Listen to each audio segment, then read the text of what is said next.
몇 년 전에 상영됐던 영화 가운데 무덤을 주제로 한 영화가 있었습니다. 명당이란 영화인데 혹시 보신 적 있으신가요? 이 조상들 묘지를 잘 쓰면 자손들이 잘 되고, 묘를 잘못 쓰면 자손들이 망한다는 그런 믿음을 가진 사람들의 이야기, 우리 과거 조상들의 이야기입니다. 우리 부모님 세대만 해도 사실 죽음을 미리 준비하는 묘자리를 준비하시곤 했습니다. 저희 할아버님도 자신의 묘자리를 미리 준비해 두셨고, 저희 아버님도 가족들을 위해 선산에 납골당을 미리 준비해 놓으셨습니다. 근데 정작 저희 아버님은 선산이 아니라 가족들이 가까이 사는 곳에 공동묘지를 원하셔서 마지막에 그쪽으로 모셨습니다. 영국 단기 선교를 가보니 토마스 선교사를 파송했던 웨일즈 교회 마당에 묘지가 가득한 것을 보았습니다. 그들은 그 평생의 소원이 하나님의 몸된 교회 가까이 묻히는 것, 그것을 영광으로 생각해서 그 교회 마당에 묘지가 참 많고, 그것을 성도들과 또 그 자손들이 그것들을 보는 것을 어려워하지 않고, 마치 그 교회 예배 드리면서 자식 부모님 또 돌아가신 그 선조들을 묵상하고 생각하는 것이, 그것이 굉장히 자연스럽게 보였습니다. 마치 묘지가 그들의 신앙과 일상에 들어온 그런 느낌을 받았습니다. 오늘 우리가 읽은 이 본문의 말씀은 예수님이 십자가에서 죽으신 후 무덤에 안치되는 과정과 또 무덤에 머무시는 이틀 동안 일어난 일들을 기록하고 있습니다. 아리마대 요셉이라는 사람이 용기를 내어 빌라도에게 예수의 시신을 요구하며 자기가 드러나가려고 준비해 두었던 새 무덤에 예수님을 안치했습니다. 이것은 이사야서 53장 9절의 예언의 성취이기도 합니다. 그는 강포를 행하지 아니하였고 그의 입에 거짓이 없었으나 그의 무덤이 악인들과 함께 있었으며 그가 죽은 후에 부자와 함께 있었도다. 그의 무덤이 악인들과 함께 있었다는 것은 십자가의 그 죽음을 의미하고, 또 죽은 후에 부자와 함께 있었도다 하는 것은 아리마대 요셉이 준비한 그 부유한 자의 무덤에 안치된 그것을 의미하는 게 아닐까요? 아리마대 요셉은 성경 속에서 자기 무덤을 내어주기까지 사실 성경에 잘 알려지지 않았던 그런 인물이었습니다. 그에 대해 오늘 본문은 예루살렘에서 약 32km 정도 떨어진 아리마대 지역의 부자라고만 기록하고 있습니다. 근데 마가복음 15장 43절 말씀에 보면 그에 대해서 좀 더 자세한 기록이 나오는데 한번 읽어볼까요? 아리마대 사람 요셉이 와서 당돌이 빌라도에게 들어가 예수의 시체를 달라 하니 이 사람은 존경받는 공회원이요 하나님의 나라를 기다리는 자라. 이 아리마대 요셉은 부자일 뿐만 아니라 그는 존경받는 사내들인 공회 당당한 공회원이었고, 뿐만 아니라 그의 믿음에 대해서 설명해 주는 것은 하나님 나라를 기다리는 자, 천국을 사모하는 자였다고 말하고 있습니다. 이 말씀 그대로 예수님의 죽음은 정말 성경에 미리 예언되어진 그대로 아리마대 요셉이 준비한 그 묘실에 안치되어 된 것을 오늘 본문은 기록하고 있습니다. 그리고 본문에 등장하지 않았지만 예수님의 죽음을 준비한 또 다른 한 사람이 있었습니다. 요한복음 19장 38절로 40절 말씀을 같이 읽어볼까요? 아리마대 사람 요셉은 예수의 제자이나 유대인들이 두려워 그것을 숨기더니 일 후에 빌라도에게 예수의 시체를 가져가기를 구하매 빌라도가 허락하는지라. 이에 가서 예수의 시체를 가져가니라. 일찍이 예수께 밤에 찾아왔던 니고데모도 몰약과 침향 섞은 것을 100리트라쯤 가지고 온지라. 이에 예수의 시체를 가져다가 유대인의 장례 법대로 그 향품과 함께 세마포로 쌌더라. 또 한 사람이 누구입니까? 요한복음 3장에 한밤중에 예수님을 찾아왔던 그도 공회원의 한 사람이었던 니고데모였습니다. 이 니고데모 역시 예수님의 죽음을 위해서 침향과 몰약을 가져와서 예수님의 시체를 싸는데 보탬을 주었다고 말하고 있습니다. 그리고 또 다른 사람들이 예수의 무덤까지 따라왔는데 61절에 거기 막달라 마리아와 다른 마리아가 무덤을 향하여 앉았더라. 이 두 여인은 아무런 준비 없이 예수님의 시신이 어디에 가는지 그 사실을 보기 위해, 그리고 자신들의 장례를 준비하기 위해 그 현장을 알아보기 위해 갔던 것 같습니다. 어쨌든 예수님의 제자들 중에는 예수님의 그 무덤까지 따라간 사람이 없었지만, 그러나 이 아리마대 요셉과 니고데모 그리고 두 명의 여인이 예수님의 무덤까지 가서 예수님을 안치한 것을 보고 확인했다라고 말하고 있습니다. 그 다음이 곧바로 안식일입니다. 사실 이렇게 준비하는 시간은 그렇게 길지 않았습니다. 왜냐하면 예수님이 죽으심을 확인한 시간이 우리 시간으로 오후 3시쯤 되고, 그리고 안식일은 보통 해가 떨어지는 시간을 기점으로 오후 6시쯤 되기 때문에 불과 한 3시간 안에 어쨌든 예수님의 시신을 빨리 모시지 않으면 로마의 법대로 사형당한 죄수들은 그냥 공동묘지에 아무렇게나 던져지게 되어 있기 때문에 예수님의 부활을 확인할 수 있는 그런 기회가 없었습니다. 그런데 하나님께서 예비한 이 아리마대 요셉과 니고데모를 통해서 하나님께서 그 짧은 시간에 빌라도에게 허락을 받고 예수의 시신에 침향과 몰약을 받아 무덤에 안치하는 것까지 마무리를 하게 된 것입니다. 그리고 안식일이요, 6월절에 예수님의 부활에 대해 경계심을 가지고 안식일에 경계심을 가지고 있었던 대제사장 무리들이 이야기가 오늘 본문에 이후에 기록되어 있습니다. 근데 그들은 참으로 아이러니하게 예수의 무덤을 지키겠다, 그렇게 나서고 있는 것입니다. 그들은 예수님의 죽음을 애도하기 위해 온 것이 아닙니다.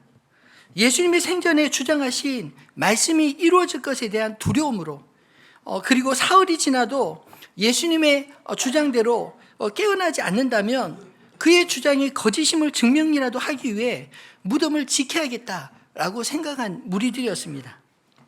저는 오늘 고난주간 마지막 본문인 이 주님이 무덤에 머무신 이 이틀의 시간 동안 예수님의 무덤을 중심으로 우리에게 들려주시는 주님의 말씀이 우리 마음속에 들려지게 되기를 소망합니다. 그리고 저와 여러분에게 던지는 중요한 질문이 있는 것을 깨닫게 되었습니다. 십자가에서 죽으신 예수님은 나에게 어떤 분인가 하는 그런 질문입니다. 사실 이 질문에 저와 여러분이 믿음이 드러날 수 있다고 생각합니다. 왜냐하면 십자가에 죽으신 예수님, 무덤에 안치되신 그 모습은 어쩌면 너무나 무기력한 그런 모습이지 않나요? 자신을 따르던 제자들조차 그 무덤까지는 엄두도 내지 못하고 따르지 못했기 때문입니다. 그런 십자가의 죽으심과 예수님의 무덤을 바라볼 때 우리에게 던질 수 있는 질문은 첫 번째로, 십자가에서 죽으신 예수님께 나의 미래를 맡길 수 있는 분이신가? 이런 질문을 던질 수 있지 않을까요? 오늘 말씀을 묵상하면서 아리마대 요셉의 입장에서 그의 요구가 얼마나 큰 용기가 필요한 일인지 한번 생각해 보았습니다. 예수님이 십자가의 처형을 받으신 것은 로마와 유대의 공공의 적으로 처형을 당하신 사건이었습니다. 이것을 그 누구보다도 잘 알고 있었던 요셉이, 그것도 예수의 시체를 빌라도 총독에게 찾아가 요구하는 행동은 예수님의 적들로부터 예수의 사람으로 낙인 찍힐 수 있는 그런 상황이 아닌가요? 그가 부자였기 때문에 자신의 소유 빈 무덤이 있었기 때문에 그 하나쯤 예수를 위해 내줄 수 있는 것이라 생각하면 오산입니다. 사실 잃을 것이 없는 사람들보다 잃을 것이 더 많은 사람들이 용기를 내기가 훨씬 더 어렵지 않나요? 아리마대 요셉은 그 모든 상황들을 다 알면서도 예수님의 죽음에 깊이 애도하고 그를 위해 살아서는 당당하게 나서지 못했지만 그의 죽음이라도 초라하게 되지 않도록 자신의 미래를 위해 준비한 무덤을 예수님께 드린 것입니다. 예수님이 살아계실 때보다 죽음 이후에 자신을 예수를 따르는 제자로 인식되도록 나서는 이 행동은 정말 대단한 용기였습니다. 살아계실 때는 혹시 모를 기대를 가질 수 있지 않았을까요? 근데 죽음 이후에 도대체 예수님에게 어떤 기대를 가질 수 있겠습니까? 자신의 미래를 맡길 수 있는 그런 기대를 할 수 있었을까요? 없으리라고 생각됩니다. 그럼에도 불구하고 이 요셉은 예수님께 어떤 대가를 위해 따르기보다 예수님을 정말 순수한 믿음으로 따랐다는 것을 보여주는 행동이 아닐까요?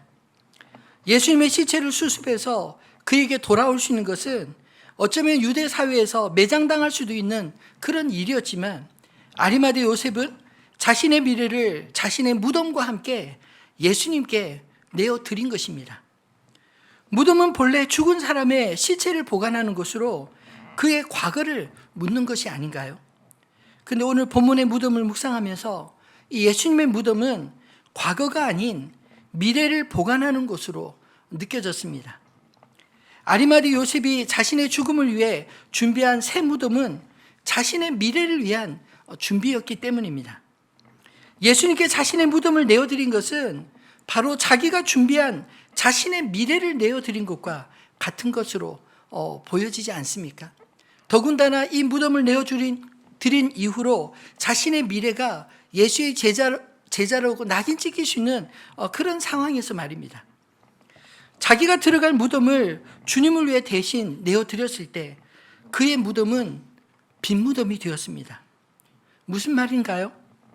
예수님이 그 무덤에 영원히 계시지 않고 다시 부활하셔서 자신이 내어드린 무덤이 부활의 상징인 빈 무덤이 되는 그 놀라운 기적을 가장 가까운 곳에서 목격한 바로 부활의 증인이 되었다는 것입니다. 물론 그 뒤 아리마대 요셉도 죽음을 맞이했겠지만 중요한 것은 자신의 무덤에서 부활하신 주님을 만난 부활의 증인이 되었다는 것입니다. 그의 인생의 목적도 단지 무덤을 위해 살지 않고 부활하신 주님을 위해 사는 믿음의 사람이 되지 않았을까요?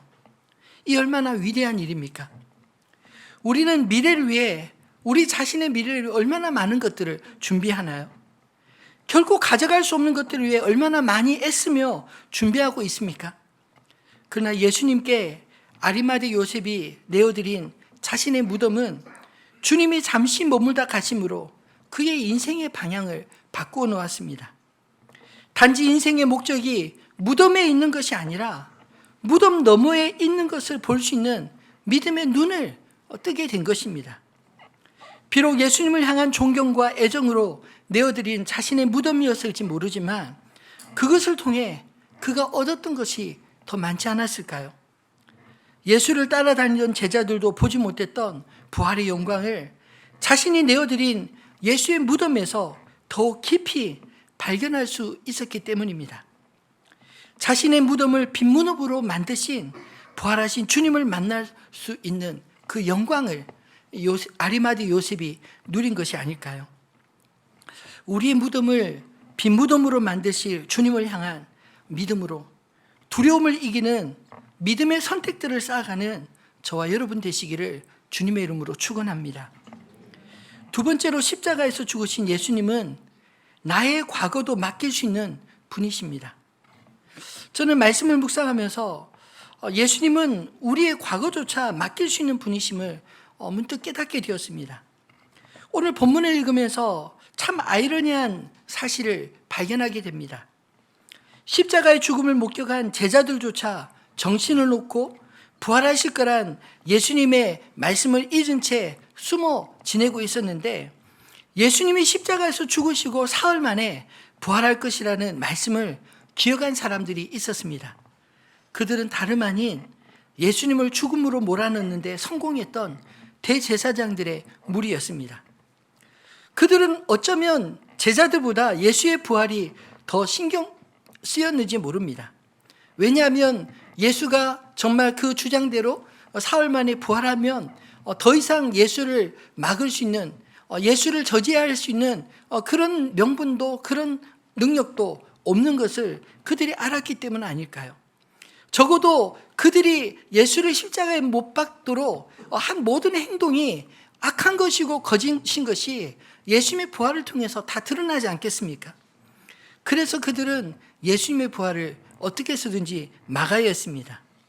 오늘 본문에 보면 62절로 64절에 그 이튿날은 준비일 다음 날이라 대제사장들과 바리새인들이 함께 빌라도에게 모여 이르되, 이 준비일 다음 날이라는 것은 안식일의 준비일, 곧 그 금요일, 우리로 치면 금요일이고, 그리고 그 준비일 다음 날은 유대인들의 안식일인 토요일을 의미합니다. 지금 무슨 말이냐면 그들이 토요일 날, 안식일 날 대제사장들과 바리새인들이 함께 빌라도에게 모였다는 것입니다. 원래 유대인의 그 율법에는 특별히 이 제사장들과 바리새인들이 그토록 믿고 따르던, 그리고 그토록 사람들에게 주장했던 율법에 의하면 그들은 원래 안식일에 이방인들을 만나면 안 되는 것입니다. 그럼에도 불구하고 그들 스스로 자신들의 율법을 깨면서까지 그들이 함께 빌라도에게 모여갔던 것입니다. 왜 갔을까요? 63절로 64절 말씀을 같이 읽어볼까요? 주여, 저 속이던 자가 살아있을 때 말하되 내가 사흘 후에 다시 살아나리라 한 것을 우리가 기억하노니, 그러므로 명령하여 그 무덤을 사흘까지 굳게 지키게 하소서. 그의 제자들이 와서 시체를 도둑질하여 가고 백성에게 말하되 그가 죽은 자 가운데서 살아났다 하면 후의 속임이 전보다 더 클까 하나이다 하니. 그들은 두려웠습니다. 형식적으로는 예수의 제자들이 예수의 시체를 가져갈까 염려하는 것처럼 말하고 있지만, 자신의 죽음을 미리 예고한 예수가 정말 그 죽음을 예고한 그대로 6월절에 십자가에서 죽으셨는데, 그가 정말 자신이 예언한 대로 죽은 지 사흘 만에 부활하면 어떡하나 두려웠지 않았을까요? 그런데 그 두려움이 회개로 이어졌다면 얼마나 좋았을까요? 오히려 어떻게든 그들은 예수의 부활을 막고 싶은 그런 마음뿐이었습니다. 그래서 그들 자신의 율법을 깨고 빌라도를 찾아가 또다시 부탁하고 있습니다. 예수를 죽이는 것도 빌라도의 손을 빌렸지만 예수의 부활을 막는 것도 빌라도의 힘을 빌리고자 한 것입니다. 무덤을 좀 지켜달라고요. 신자들이 산자들이 이미 죽은 자들을 왜 두려워하고 있습니까? 참으로 아이러니하지 않나요? 대제사장의 무리들은 이미 예수를 두려워해서 제거하는 데 성공한 듯 했으나 그들은 여전히 두려워했습니다. 예수의 말씀이 다 이루어졌기에 정말 예수가 부활하면 어떡하나, 이전보다 더 많은 사람들이 예수의 제자가 될 것을 두려워했습니다.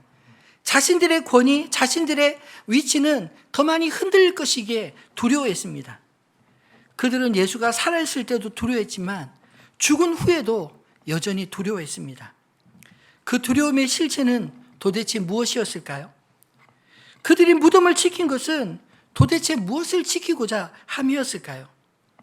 무덤 속에 예수의 시체를 지키고자 한 것이 아니라 어쩌면 예수와 함께 무덤에 묻힌 그들 자신의 죄악된 과거를 지키고 싶었던 것 아닐까요? 만약 사흘이 지나도 예수의 시체가 무덤에서 여전히 남았다면 아마도 그들은 신이 나서 예수의 주장이 거짓임을 모든 사람들에게 주장하며 자신들의 죄를 정당화할 수 있는 그런 기회를 만들었을 것입니다. 그런 의미에서 그들에게 예수의 무덤을 지키는 것은 자신들의 죄를 감출 수 있는, 아니 자신들의 양심을 속일 수 있는 너무나 중요한 일이었습니다. 이 일에 그들이 소홀할 수 있었을까요?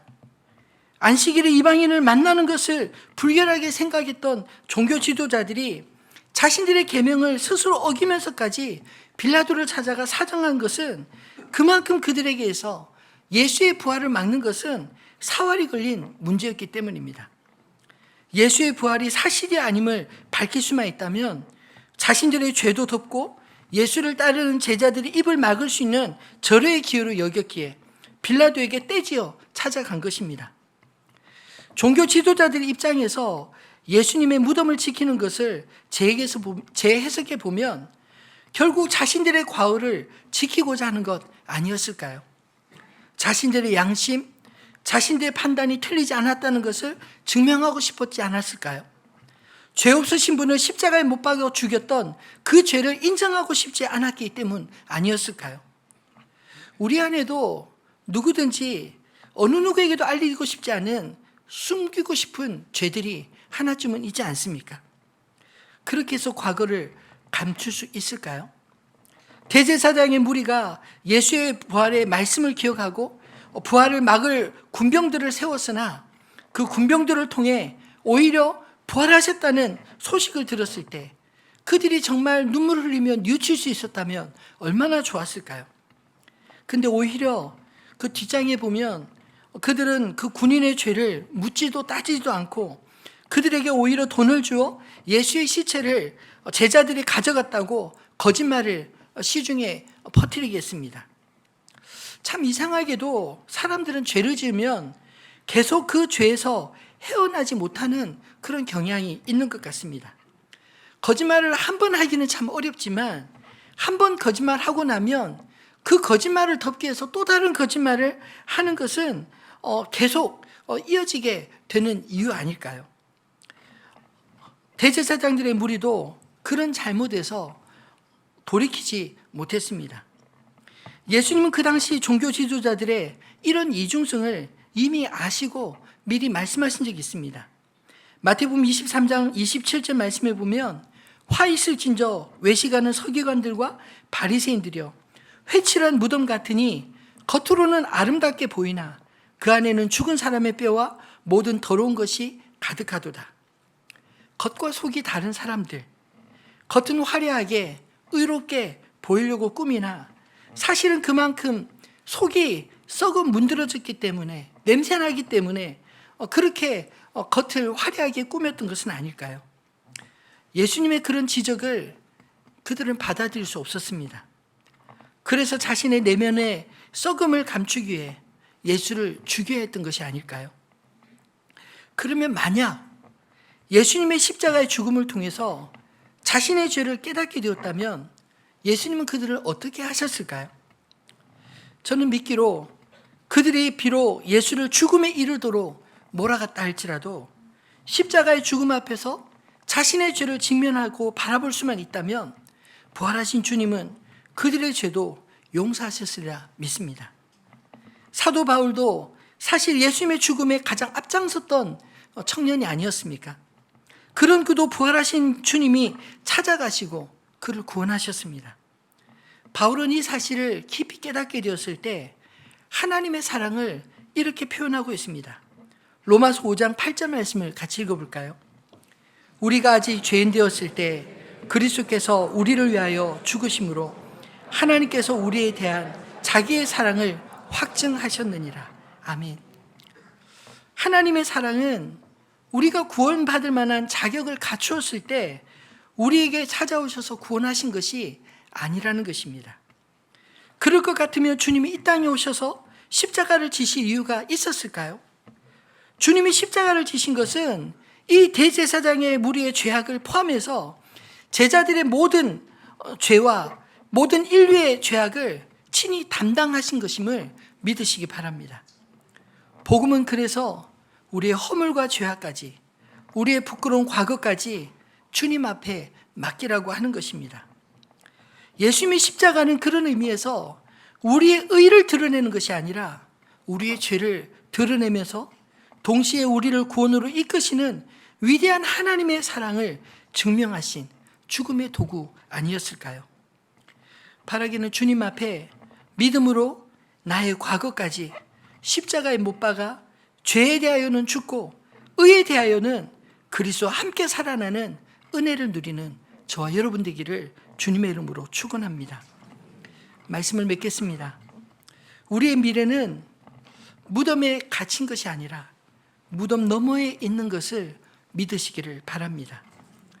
많은 사람들이 장례식을 가보면 그 장례식을 통해 그분의 살아온 삶의 이야기를 들을 수가 있습니다. 그를 알아왔던 수많은 사람들이 찾아와서 조문하고 그러면서 덕담을 나누는 그 속에 고인이 어떻게 살았는지 그의 가치와 그의 삶의 모습들을 우리가 느낄 수 있지 않나요? 그런데 예수님의 무덤은 오히려 우리의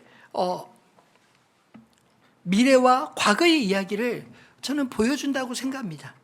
사람들의 장례식은 그 사람의 과거를 드러내고 그 사람의 이야기를 하지만 예수님의 무덤 앞에선 사실은 예수님의 이야기가 아니라 우리의 이야기가 예수님 앞에 드러나야 되지 않나요? 앞에 이 예수님의 무덤을 준비하고 자신의 무덤을 내어드린 이 니고데모나 아리마디 요셉이나 또 예수님의 죽음을 위해서 그 유향과 침향을 가져온 니고데모나 사실 이 대제사장의 무리나 같은 동급의 사람들이었습니다. 그들도 역시 사내들인 공회원이었습니다. 그들은 예수님이 사역하실 때 당당히 앞에 나서서 예수님의 제자로 자신을 드러내지는 못했습니다.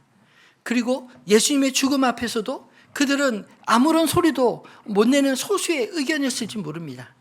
그러나 정작 예수님의 죽음 앞에 자신을 바라보고 예수님의 삶과 예수님의 죽음을 통해서 오히려 하나님의 아들이신 것을 믿고 예수의 죽음을 위해 자신의 무덤을 내어주는 것이 어쩌면 자신의 미래를 망칠 수 있음에도 불구하고 두려움 없이 예수님께 자신의 미래를 맡기지 않나요?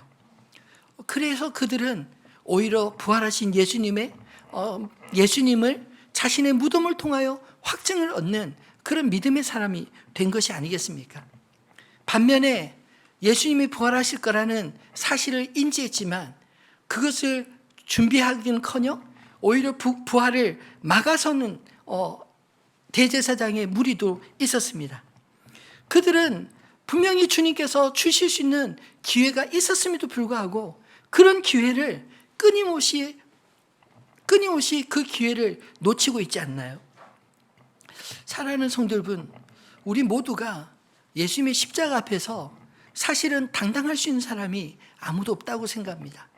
우리가 2000년 전에 성경의 이야기를 듣고 있기에 어쩌면 저럴 수 있나 이렇게 말할 수 있을지 모르지만 정작 우리가 2000년 전에 예수님이 십자가에 달리신 그 자리에 만약 있었다면 종려 주일에 주님이 예루살렘에 올라오실 때 호산나 찬송하다가 정작 예수님이 못 박이실 때는 침묵할 수밖에 없는 두려움에 떨면서 자신도 어떻게 될지 모르는 그런 염려 속에 도망다니는 제자들과 같은 그런 연약함이 우리 가운데 있지 않을까요?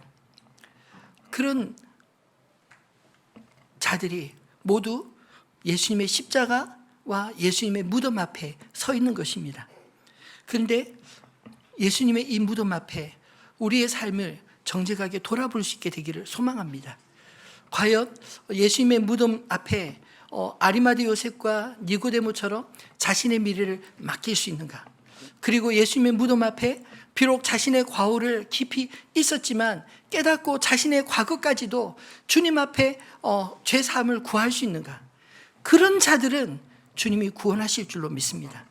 그러나 자신의 과오를 깨닫기는커녕 계속해서 감추려고 했던 이 어리석은 대제사장과 바리새인들의 무리처럼 우리가 주님 앞에 우리의 허물과 죄악을 감추려고 해서 감춰질 수 없다는 사실을 깨닫게 되기를 소망합니다.